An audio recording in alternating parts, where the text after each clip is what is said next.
வணக்கம் நண்பர்களே. இன்னைக்கு நம்ம கணித வீடியோக்கு வந்துட்டோம். கணித வீடியோல என்ன பார்க்க போறோம்னா ஆவரேஜ், அதாவது சராசரி. ஓகே, வாங்க பார்ப்போம்.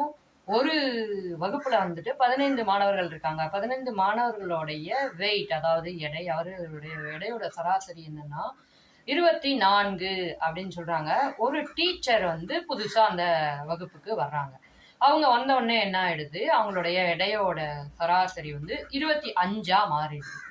அப்படின்னா அந்த வந்த டீச்சருடைய வெயிட், எடை என்ன அப்படின்னு கேட்குறாங்க.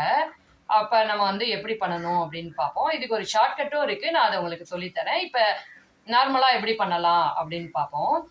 இப்போ வந்து நமக்கு 24 சராசரி, 15 மாணவர்கள். 24 × 15 எவ்வளவு? 24 × 10 வந்து 220.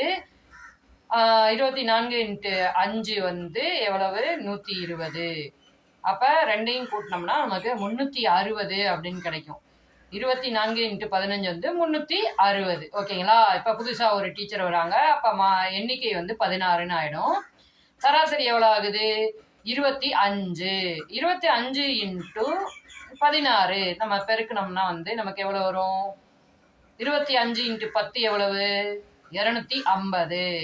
அதே மாதிரி 25 × 6 எவ்வளவு? 150. ரெண்டையும் கூட்டினோம்னா 400. இப்போ 400லேருந்து 360 நம்ம கழிச்சோன்னா எவ்வளோ வருது? 40. அப்போ அந்த புதுசாக உள்ளே வந்திருக்க டீச்சருடைய வெயிட், எடை வந்து 40 அப்படின்னு நமக்கு தெரியுது இல்லைங்களா?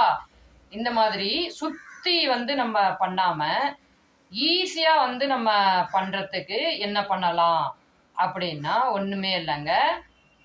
ஏற்கனவே எத்தனை பசங்க இருந்தாங்க? 15. அவங்களுடைய சராசரி 24. அதை விட்டுருங்க. புதுசாக வரக்கூடிய சராசரி என்ன? 25. அந்த மாணவர்களையும் இந்த புதிய சராசரியையும் சேர்த்து கூட்டி பாருங்களேன். 25ம் 15 எவ்வளவு? 40. ஓகேங்களா? அப்போ வந்து நமக்கு 40 அப்படிங்கிற அந்த ஆசிரியருடைய வெயிட், அதாவது எடை நமக்கு கிடைச்சது. இது எனக்கு கொஞ்சம் குழப்பமா இருக்கே அப்படின்னா நம்ம என்ன பண்ணலாம்னா, புதுசாக வர்ற ஆசிரியரோட சேர்த்து எண்ணிக்கை வந்து 16. பழைய சராசரி எவ்வளோ? 24. அந்த 24 இந்த 16 நீங்கள் கூட்டினீங்கனாலும் 40 அப்படிங்கிறது தான் கிடைக்கும். ஸோ நம்ம வந்து பெருக்கி அப்புறமா கழிச்சாலும் சரி, இந்த மாதிரி வந்து ஈஸியாக சராசரியும் அந்த எண்ணிக்கையும் கூட்டி பார்த்தாலும் நமக்கு வந்து கிடைக்கிறது ஒரே ரிசல்ட்டாக தான் இருக்கும். ஸோ இந்த மாதிரி புது வீடியோக்கள், கணித வீடியோக்கள் உங்களுக்கு வரணும்னா நம்ம சேனலை சப்ஸ்கிரைப் பண்ணி இணைஞ்சிருங்க. பாய்.